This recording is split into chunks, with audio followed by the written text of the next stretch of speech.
오늘도 하나님 앞에 믿음으로 예배를 올릴 수 있도록 은혜 주신 하나님께 감사를 드립니다.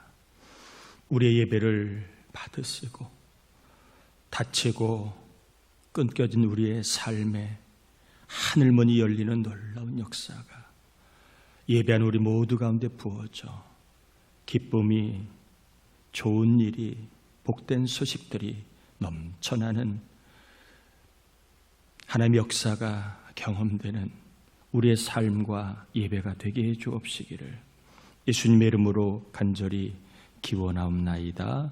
아멘.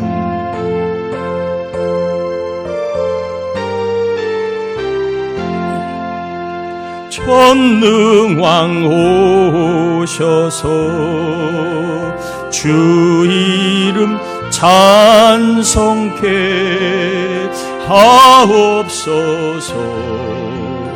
영광과 권능의 성부여 오셔서 우리를 다스려 주옵소서. 강생한 성자여 오셔서 기도를 들으소서. 택하신 백성들 복내려 주시고 거룩한 마음을 주옵소서. 위로의 주 성령 오셔서 큰 증거 주옵소서. 전능한 주시여 각 사람 마음에서 떠나지 마시고 계십소서. 성삼위 일체께 한없는 찬송을 드립니다. 존귀한 주님을 영광 중 배웠고 영원히 모시게 하옵소서. 아멘. 자리에 앉겠습니다. 우리 이 시간에는 우리의 죄와 허물을 참회하는 회개의 기도를 올리심으로 하나님을 만나는 예배, 하나님과 사귐 있는 예배가 될 수 있도록 우리 다 입을 열어 죄가 생각을 나거들랑 회개의 기도를 같이 올립니다. 하나님 아버지 감사합니다. 우리를 사랑해 주시고 우리를 붙잡아 주신 하나님께 감사를 올려드립니다. 아버지 하나님, 이 한 시간 주님을 꼭 만나야 합니다. 하나님의 나라를 경험해야 합니다. 믿음의 세계를 맛보아 알기를 원합니다.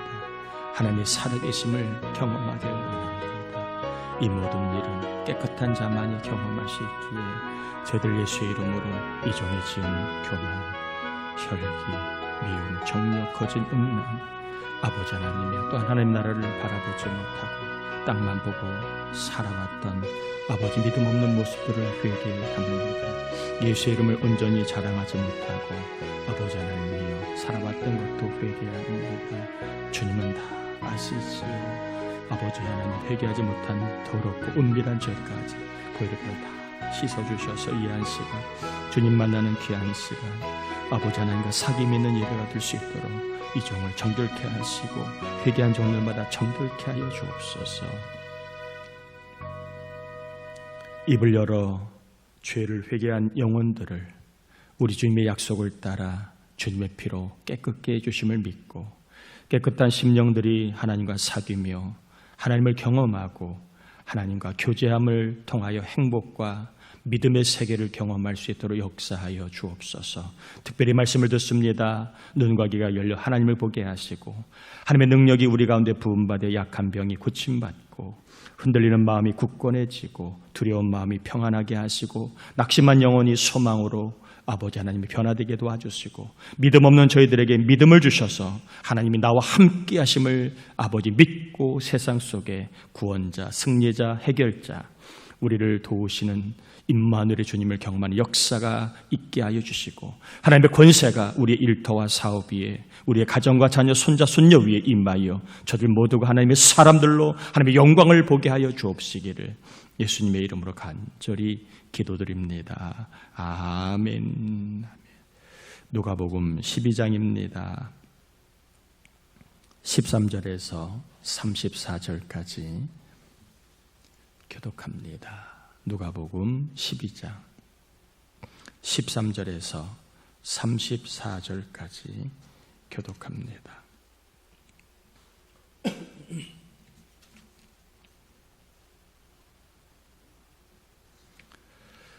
무리 중에 한 사람이 이르되 선생님 내 형을 명하여 유산을 나와 나누게 하소서 하니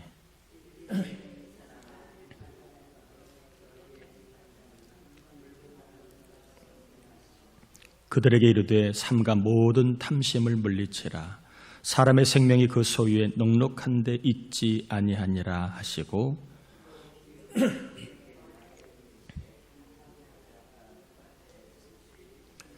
심중에 생각하여 이르되 내가 곡식 쌓아 둘 곳이 없으니 어찌할까 하고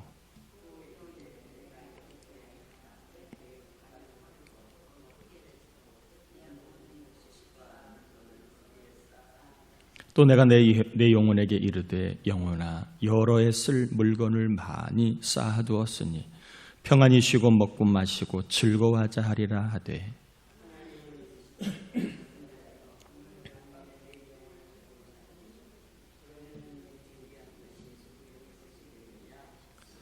자기를 위하여 재물을 쌓아두고 하나님께 대하여 부요하지 못한 자가 이와 같으니라.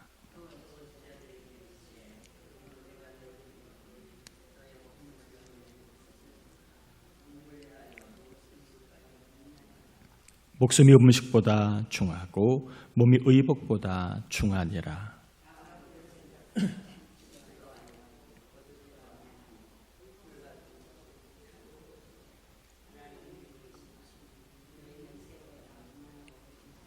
또 너희 중에 누가 염려함으로 그 키를 한 자라도 더할 수 있느냐?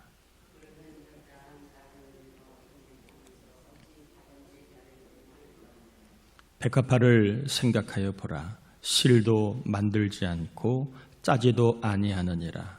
그러나 내가 너희에게 말하노니 솔로몬의 모든 영광으로도 입은 것이 이 꽃 하나만큼 훌륭하지 못하였느니라.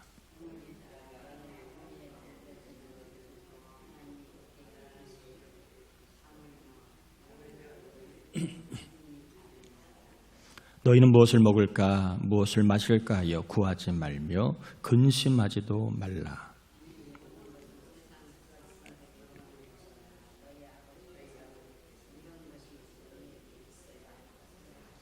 다만 너희는 그의 나라를 구하라. 그리하면 이런 것들을 너희에게 더하시리라.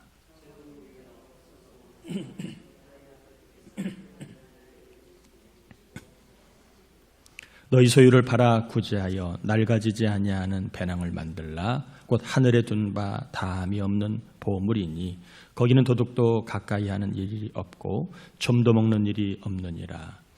보물 있는 곳에는 너희 마음도 있으리라. 아멘. 무리 중에 한 사람이 예수님께 나와서 자신의 형을 명하여 유산을 동생인 자신에게 나누어 주라고 요청을 합니다. 신명기 21장 17절에 따르면 장자는 2배의 유산을 상속받으라고 기록되어 있습니다. 장자는 무조건 2배이기 때문에 3분의 2입니다. 그리고 나머지 동생이 1명이든 2명이든 나머지 동생들은 3분의 1만 유산을 받게 그렇게 율법적으로 정해져 있습니다. 이러한 근거에 따라 아마도 형이 동생과 재산을 율법에 따라 제대로 나누지 않았던 것 같습니다. 그러길래 자신의 몫을 제대로 받고자 예수님께 도움을 청한 것으로 보입니다. 이 형에게 자기의 유산을 좀 제대로 좀 받을 수 있도록 요청한 이 사람이 예수님을 부르는 호칭을 보면 뭐라고 부르느냐 하면 이렇게 부릅니다. 13절에 보면 무리 중에 한 사람이 이르되 선생님, 이렇게 예수님을 선생님이라고 부릅니다.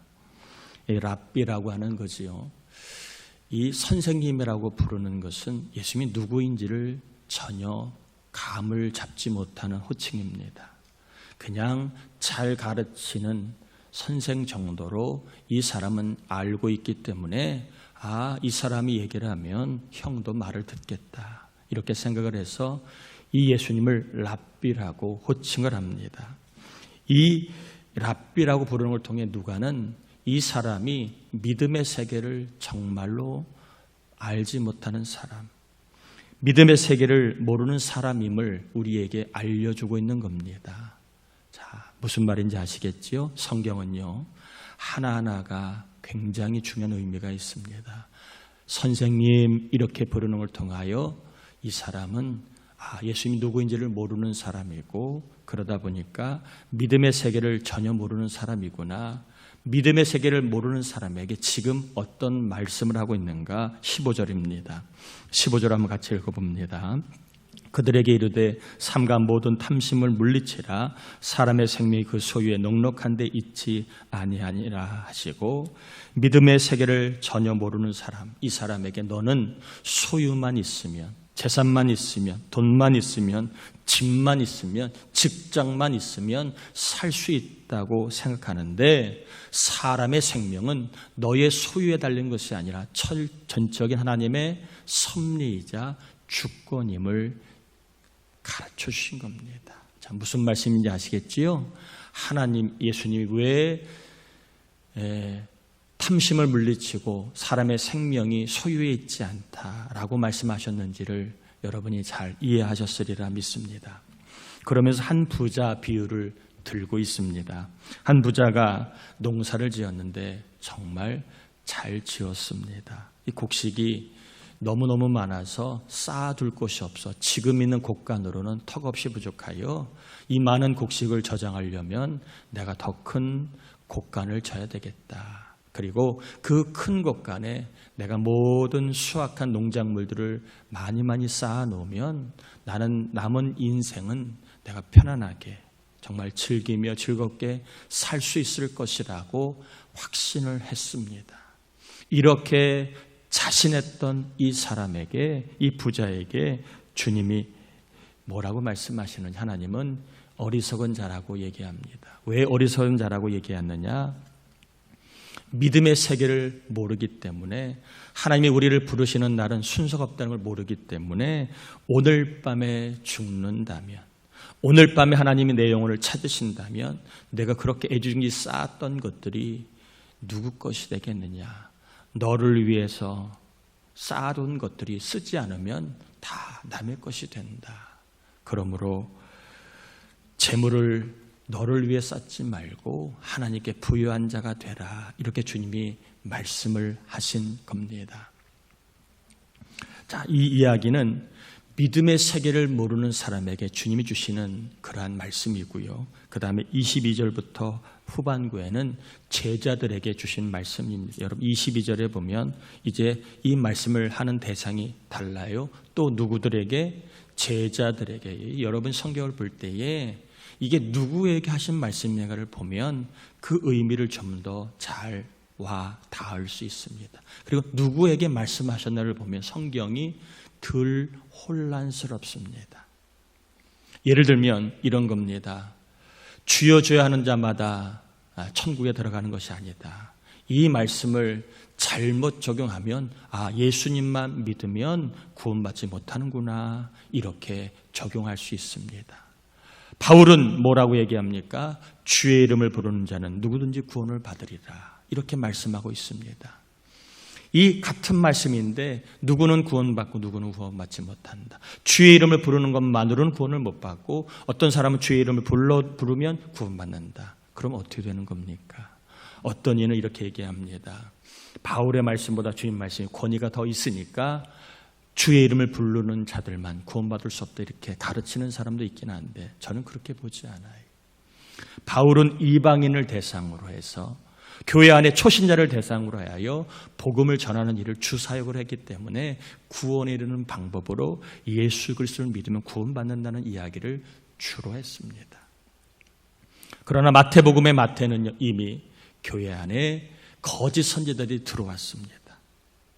그래서 거짓 선지자들 때문에 구원관이 흔들리는 사람들, 그리고 거짓 교훈을 따라가는 사람들에게 주시는 말씀입니다. 너희가 예수의 이름을 부른다고 해서 구원받는 것이 아니라 거짓 선지자들의 가르침을 따르지 말고 주의 말씀을 따라 삶의 열매를 통하여 너희가 구원받은 자임을 확증하라라고 하는 취지로 주의 이름을 부르는 자들마다 구원받는 것이 아니라라고 말씀을 한 겁니다. 자, 제가 잘 설명을 했나 모릅니다. 이해가 되십니까?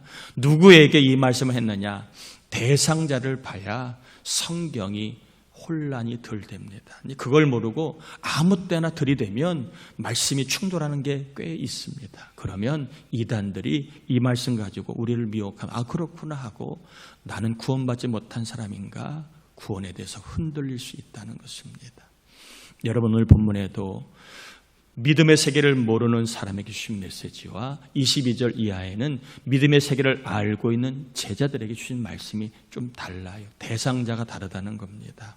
그렇게 해서 여러분 성경을 볼 때에 아 주님이 어떤 말씀을 하고 있는가를 좀 더 정확하게 알 수가 있습니다. 자, 믿음의 세계를 아는 제자들에게 주님이 하신 말씀이 뭡니까? 22절에 보니까 또 제자들에게 이르시되 그러므로 내가 너희에게 이르노니 너희 목숨을 위하여 무엇을 먹을까? 몸을 위하여 무엇을 입을까? 염려하지 말라. 믿음의 세계를 알고 있는 자들이 뭐하지 말라? 뭘 입을까? 삶에 대해서 뭐하지 말라? 염려하지 말라. 29절 30절에 보면 이렇게 되어 있습니다. 너희는 무엇을 먹을까 무엇을 마실까요? 구하지 말며 근심하지도 말라. 이 모든 것은 세상 백성들이 구하는 것이라. 너희 아버지께서 이런 것이 너희에게 있어야 할 것을 아시느냐. 즉 믿음의 사람들에게는 염려하지 않아도 된다. 왜냐하면 하나님이 너희에게 필요한 것을 아신다. 염려하지 말라. 하나님은 아신다. 이렇게 말씀하고 있습니다. 그러면 31절에 다만 너희는 그의 나라를 구하라. 그리하면 이런 것들을 너희에게 더하시리라. 제자들에게 염려 대신에 먼저 하나님의 나라를 구해라. 그러면 너희들에게 필요한 것들 염려하지 않아도 되는 것들을 하나님이 더 주신다. 이렇게 말씀하십니다. 그러면 33절 34절에 너희 소유를 팔아 구제하여 낡아지지 아니하는 배낭을 만들라. 곧 하늘에 든 바 다함이 없는 보물이니 거기는 도둑도 가까이 하는 일이 없고 좀도 먹는 일이 없느니라. 너희 보물 있는 곳에는 너희 마음도 있으리라. 해서 제자들에게 믿음의 세계를 아는 사람들에게 이 땅의 것만 가지고 염려하지 말고 하늘에 쌓아둔 보물을 생각하며 하늘의 보물을 쌓아두는 삶을 살아라. 이렇게 말씀을 한 것입니다.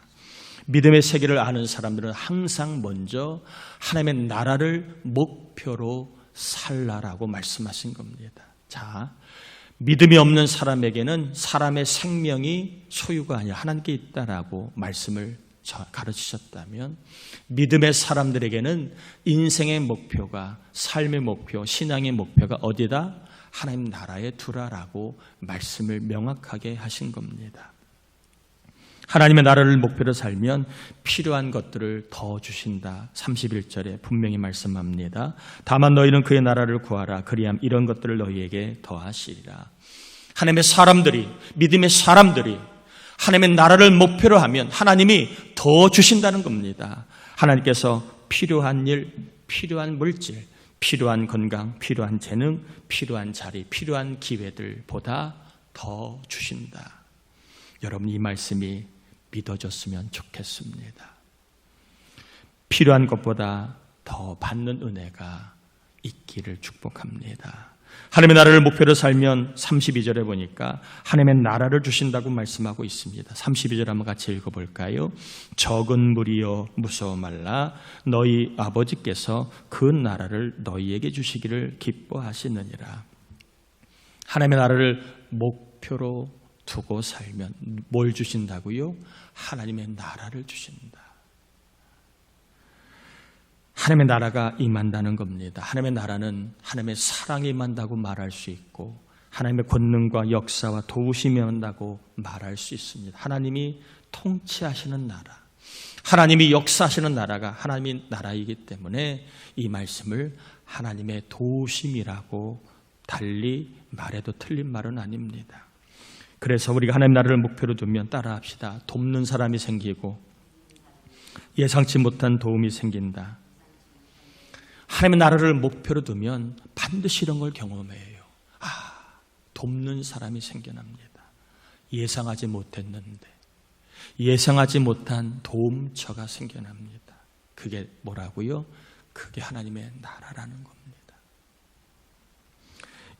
안 되는 일이 되고 없는 것이 생기는 하나님의 나라, 예상치 못한 도움이 사방에서 생기는 하나님의 나라가 저나 여러분에게 임하시기를 축복합니다. 따라합시다. 나에게는 하나님의 나라가 있습니다. 하나님의 나라가 있습니다. 하나님의 도우심이 있습니다. 하나님의 나라를 목표로 두는 사람은 하나님의 도우심을 경험합니다. 그리고 하나님의 나라를 목표로 살면 하늘 상급이 있습니다. 33절 한번 같이 읽어봅니다. 너희 소유를 팔아 구제하여 낡아지지 아니하는 배낭을 만들라. 곧 하늘에 둔 바 다함이 없는 보물이니 거기는 도둑도 가까이 하는 일이 없고 좀도 먹는 일이 없느니라. 하나님 나라를 목표로 두고 살아가면 하늘에 내 보물이 있다. 하늘에 내가 누릴 상급의 창고에 뭐가 있다? 보물이 생겨난다는 겁니다. 우리가 하나님의 나라를 목표로 두고 살아갈 때마다 하늘 내 창고에 보물이 쌓아진다는 겁니다. 이 상은 믿음의 보상입니다. 이 상은 하나님의 나라를 위하여 산 사람에 대한 보상입니다. 여러분 축복합니다. 저는요 늘 기도합니다. 우리 교우들이 하늘나라 갔을 때에 하나님 보상을 좀 많이 받도록 우리 교우들을 늘 깨어있게 하시고 믿음으로 살게 해달라고 기도합니다. 여러분, 하나님이 오늘 우리의 영혼을 데려가시면 예수 믿는 자는 하늘나라로, 예수 믿지 않는 자는 지옥으로 갈 겁니다. 하늘나라 가면 다 평등하나? 그러지 않아요. 하늘나라에는 차별이 있습니다. 믿음으로 산 사람에게는 큰 보상이 있고 건성건성 대충 신용만한 사람에게는 부끄러운 구원만 있을 겁니다. 받을 상이 없을 거예요. 바라기는 이 땅이 다가 아닙니다. 하늘나라가 있고 하늘에 상이 있는데 여러분 하늘나라를 목표로 두고 살다가 여러분의 하늘나라에 갔을 때 여러분이 쌓아둔 상이 많이 있음을 경험할 수 있기를 바랍니다. 아멘인가요? 하늘의 상만이 아니라 이 땅의 상도 있지요. 바라기는 이번 주, 이번 달, 올해 하나님의 보상이 있는 은혜가 있기를 바랍니다. 하나님의 나라를 목표로 두면 하나님은 보상을 내리신다. 자, 그러면 어떻게 살아가는 것이 하나님의 나라를 구하는 것이고 하나님의 나라를 목표로 하는 것일까요? 하나님의 나라를 목표로 하면 필요한 것들을 더해 주시고 하나님의 나라를, 하나님의 도우심을 받게 되고 그리고 하늘의 상이 쌓여가는데 어떻게 사는 것이 하나님의 나라를 목표로 하는 삶일까요? 여러분 21절입니다. 21절 한번 읽어봅니다. 21절 같이 한번 읽어봅니다. 자기를 위하여 재물을 쌓아두고 하나님께 대하여 부유하지 못한 자가 이와 같으니라. 하나님께 대하여 부유한 자가 되라는 것입니다. 하나님께 대하여 부유한 자가 되라. 33절에는 하늘의 보물을 쌓아두라. 다 같은 맥락입니다. 하나님께 부유한 자가 되고 하늘의 보물을 쌓아두는 것이 바로 하나님의 나라를 목표로 삼는 삶이다. 자, 본문에 보면 부자를 향해서 어리석다라고 표현을 합니다. 이 어리석은 자야. 열심히 일을 해서 돈을 번 것을 주님이 어리석다라고 하신 것일까요? 미래를 생각하며 저축한 것을 주님이 어리석다라고 하셨을까요? 평안하게 살아가는 것을 어리석다라고 하셨을까요? 즐겁게 살자, 기쁘게 살자, 이것을 어리석다고 하셨을까요? 성경은요, 항상 기뻐하라, 즐겁게 살라고 얘기했는데 즐겁게 살라는 것을 어리석다라고 한 것은 아닐 겁니다. 열심히 일해서 돈을 번 것을 어리석다라고 한 것은 아닐 거예요. 미래를 위해서 또 훗날을 위해서 가정과 자녀를 위해서 저축한 것을 어리석다라고 한 것은 아닐 겁니다. 주님이 어리석다라고 한 것은요, 하나님의 나라를 알지 못하고 경험하지 못한 채 죽음을 맞이하는 인생을 향해 어리석다라고 한 것입니다. 어쩌면 부자가 산 삶은요, 선한 삶일지 몰라. 열심히 일했으니까 돈을 벌지. 세상에 공짜가 어디 있습니까? 남들보다 더 노력하니까 돈을 번 거지. 노력하지 않는데 땅 하나 판다고 10원 하나 나오지 않아요. 얼마나 노력했겠습니까? 또 그 노력한 것을 자기를 흥청만 쓰지 아니하고 훗날을 향해 저축한 것, 어떻게 보면 올바른 삶이고 이 시대에 귀감이 되는 삶일지도 몰라요. 윤리적인 삶이고 지혜로운 삶이고 어쩌면 즐겁게 내가 남에게 피해 끼치지 아니하고 남에게 손 빌리지 아니하고 내 인생을 편하게 산다는 것, 어떻게 보면 누구나 꿈꾸는 멋진 삶일지 몰라요. 그러나 주님은 그런 삶을 어리석다라고 얘기합니다. 하나님의 나라를 알지 못하는 삶이기 때문에. 돈이 재산이 많아도 하나님을 모르면, 하나님의 나라를 모르면 그 사람은 어리석은 자라는 것입니다. 출세하고 권력이 있어도 하나님의 나라를 모르면 어리석은 사람이라는 겁니다. 머리가 좋고 학벌이 좋아도 하나님의 나라를 모르면 어리석은 사람이고, 그리고 재주가 많고 친구가 많아도 하나님의 나라를 모르고 살면 어리석은 사람이라는 겁니다. 힘이 있고 건강하고 뭐든 할 수 있는 자신감이 있어도 하나님 나라를 모르고 살면 그 사람은 어리석은 사람이라는 겁니다. 반면에 가진 것이 적고 자랑할 것이 없어도 하나님의 나라를 알고 경험하고 살아가는 사람은, 그 사람은 스마트한 사람, 똑똑한 사람이라는 겁니다. 저는요, 하나님이 저나 여러분에게 어리석음이 아니라 영적인 지혜를 주시기를 바랍니다. 우리는요, 시한부 종말론입니다. 암을 선고받아야만 시한부 종말론이 아니에요. 오늘 밤 하나님 우리를 데려가시면 우리는 그 하나님의 그 명을 거역할 자가 없습니다. 그래서 여러분, 복음을 전할 때 그런 전도를 많이 하지. 오늘 밤에 하나님이 당신을 데려가시면 당신은 천국 갈 확신이 있습니까? 없습니까? 라고 물으며 전도했던 기억이 납니다. 오늘날에는 이 말도 씨알도 안 먹히겠지만 옛날에는 그렇게 말하면 많은 사람들이 죽음을 두려워하고 천국을 준비하는 이들이 꽤 생각보다 많았습니다. 그러나 예나 지금이나 변하지 않는 것, 생명은 하나님의 손에 있습니다. 우리를 너 이제 그만 써야 되겠다 하면 부르시는 거예요. 쌓아놓은 것이 아무리 많아도 내가 너를 쓸 만큼 썼다 라고 데려가시면 가는 겁니다. 그러나 내가 너에게 좀 더 기회를 주고 깨어있게 상을 받을 기회를 주기 위해 살려두겠다 하면 그때 여러분 아셔야 합니다. 내가 건강해서 내가 삶 안에 사는 게 아니라 하나님이 기회를 주셨구나, 천국의 상을 준비할 기회를 주셨구나 라고 깨닫고 오늘 하루도 여러분 천국의 상을 받을 삶을 준비하셔야 합니다. 오늘 밤에라도 하나님은 저나 여러분을 부르실 수 있는 생명의 주관자이십니다. 통장에 돈이 아무리 많아도, 가진 것이 아무리 많아도, 즐길 게 아무리 많아도, 친구가 아무리 많아도 주님이 부르시는 것을 막을 것은 아무도 없습니다. 바라기는 오늘 밤에 내가 죽을 수 있다는 생각을 여러분 갖고 사시길 바라요. 정말 중요한 것이 무엇인가를 깨닫기를 바랍니다. 하나님의 나라를 알고 경험하는 사람들에게는요, 대부분 다 공통점이 있습니다. 누가 하나님의 나라를 경험하고 하나님의 나라를 아는가? 헌신하는 사람들입니다. 벤질벤질한 사람들이 아니에요. 헌신하는 사람들이 하나님의 나라를 경험하고 알게 됩니다. 몸으로 드리는 헌신이 있으면 있는 사람들이고, 시간으로 드리는 헌신이 있고, 재능으로 드리는 헌신이 있고, 전도하고 선교하는 일에 헌신이 있고, 영혼을 사랑하고 섬기는 헌신이 있고, 물질의 헌신인 11조 온전하게 드리고 감상금이 있습니다.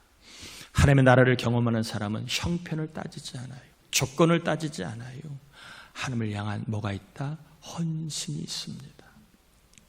여러분, 말라기 3장 10절에 보면 만군의 여호와가 이르노라, 너희 온전한 11조를 창고에 들여 나의 집에 양식이 있게 하고 그것으로 나를 시험하여 내가 하늘문을 열고 너희에게 복을 쌓을 것이 없도록 붙지 아니하나 보라. 하늘문이 열리고 큰 은혜가 필요하고 하나님의 복이 필요하지 않습니까? 여러분의 삶에, 여러분의 사랑하는 자녀들에게 하늘문이 열리고 큰 은혜의 복이 필요하지 않습니까? 또한 여러분, 신앙생활하면서 옛날에는 좀 뜨거웠고 하나님 나라를 내가 경험했는데 요즘에는 더 아무런 느낌도 없고 그냥 교회를 다니는 거고 어떠한 기쁨 감동도 없이 그냥 종교인으로 교회는 주일날만 가는 것으로 알고 하나님의 나라를 전혀 알지 못하고 살고 있지는 않습니까? 그래서 한편에 이게 아닌데 하나님의 나라를 내가 경험하고 살아야 되는데 라고 하는 생각이 있지 않습니까? 그렇다면 믿음 없는 선한 삶, 믿음 없는 상식적인 삶, 믿음 없는 윤리적인 삶보다는 믿음으로 하나님께 부유한 자가 되시기를 바랍니다. 아멘인가요? 하나님께 믿는 만큼 헌신할 수 있기를 바랍니다. 헌신할 때에 우리는 하나님의 나라를 알게 됩니다. 헌신하는 사람들이 하나님의 나라를 경험하게 됩니다. 여러분, 선한 삶으로는 하나님의 나라를 알 수 없어요. 믿음이 있는 헌신이 있을 때만 하나님의 나라를 알 수 있습니다. 하나님께서 역사하시는 믿음의 보상인 한 주간이 될 수 있도록 내가 하나님 앞에 부유한 자가 되려면 뭘 해야 될까? 성령의 감동을 따라 살아가는 저와 여러분 될 수 있기를 주의 이름으로 축원합니다. 우리 함께 이 시간 말씀을 의지하여 하나님, 선한 삶보다는 믿음의 삶을 살게 하옵소서. 열심히 살아가는 삶, 착한 삶, 사람들에게 호평받는 삶, 이러한 삶만으로는 하나님의 나라를 경험하지 못해요.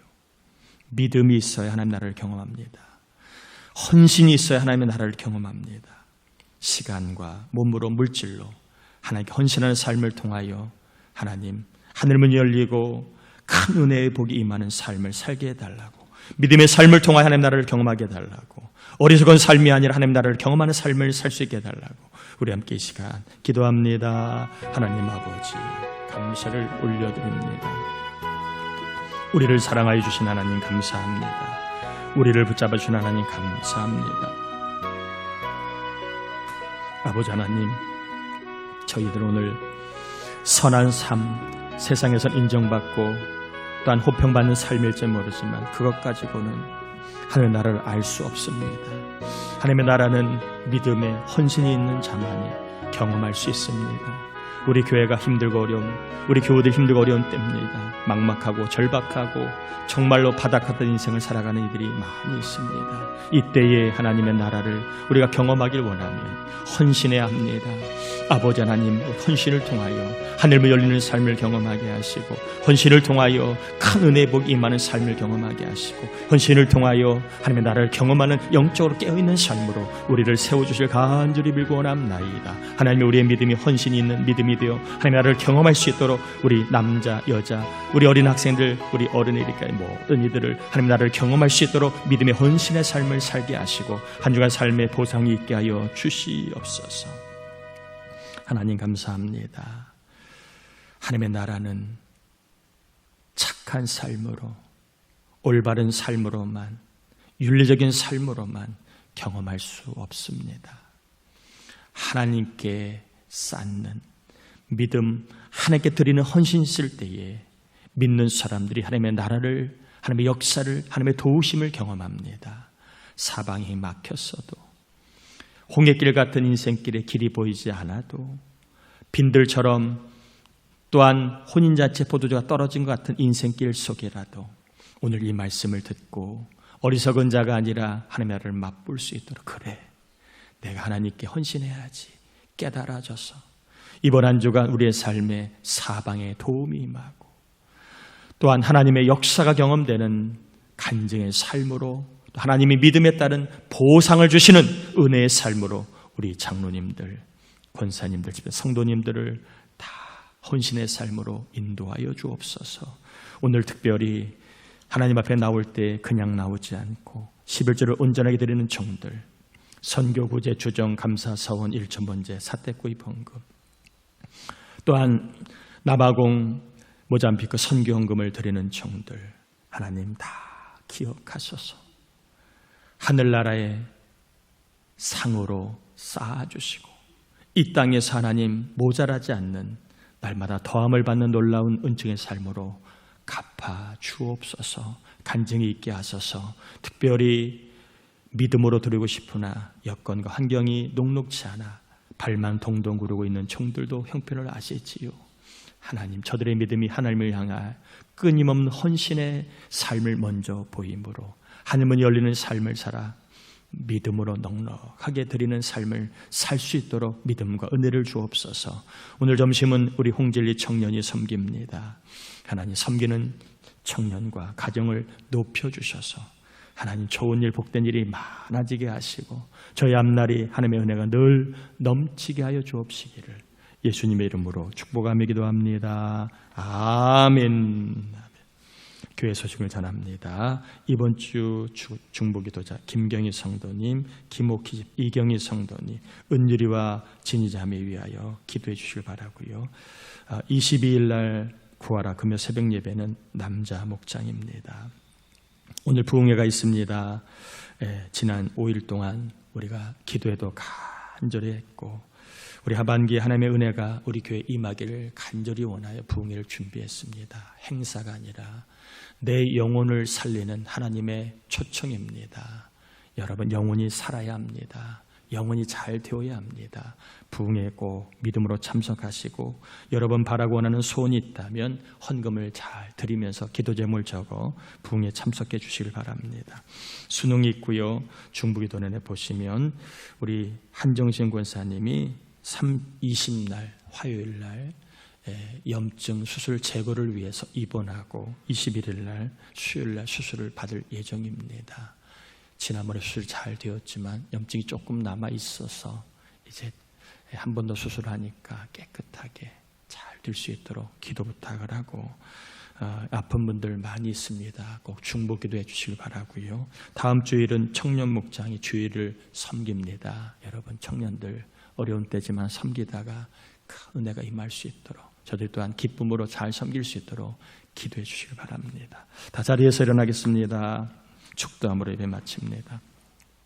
지금은 우리 주님 예수 그리스도의 은혜와 하나님 아버지의 사랑하심과 하나님께 부요한 자가 되어 하나님의 나라를 경험하며 살게 하시는 성령의 감동감아 충만하시면 정이 이 나라 이 민족 그리고 우리 부천 동산께 온 교우들 가정자녀 손자 손녀 위에 해외에 있는 자녀 군에 있는 자녀 출탄형 교우들과 병마로 신음하는 교우들 전도된 낙심자 장기 결석자 위에 부족하지만 우리가 돕고 후원하는 선교사님들과 또한 우리 모든 교회 목사님들을 위해 이제로부터 영원토록 함께하옵시기를 간절히 축원하옵나이다. 아멘.